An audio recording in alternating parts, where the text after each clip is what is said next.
Steve Buckley and Scott Lauber at JetBlue Park in Fort Myers, Florida.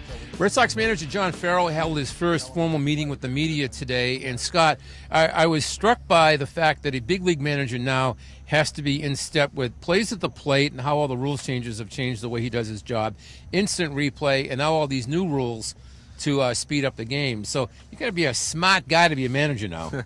Yeah, you do. And Major League Baseball announced today that they're taking measures to speed up the pace of play, and they're going to try to enforce, hitters being in the box, and they're not supposed to take their foot now out of the batter's box.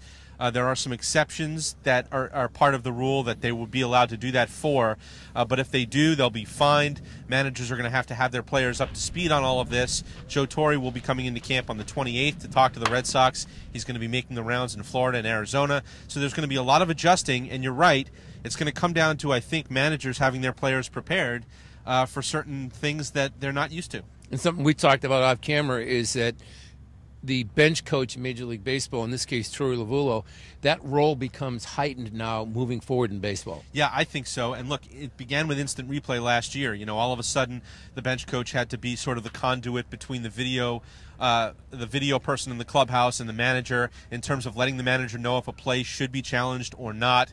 And now he's going to have more responsibilities even than that. And that was not anything that was on a bench coach's plate even 2 years ago, to say nothing of 5 and 10 years ago, and in a time when there were no bench coaches. So lots more for managers and bench coaches to have to deal with and worry about, and it's more now than just X's and O's and figuring out when to hit and run.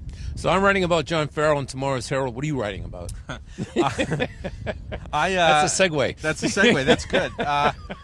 I'm writing about Wade Miley, and he's somebody who I'm sort of interested in terms of, we're not talking about him. We're talking about Rick Porcello and Clay Buchholz as guys who, if anyone is going to step up and be an ace in this rotation, it would be one of those two guys if certain things fall right. But I'm interested in Wade Miley. He's the only lefty in the rotation. He's a guy who's had 3 pretty good years with Arizona, including a really good rookie year.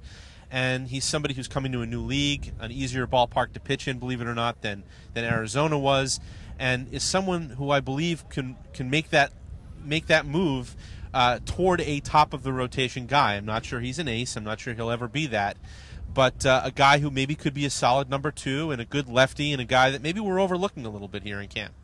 Not that we expect any sympathy from you folks up north, but it is very chilly here in Fort Myers. T-shirt, sweater, hoodie, jacket.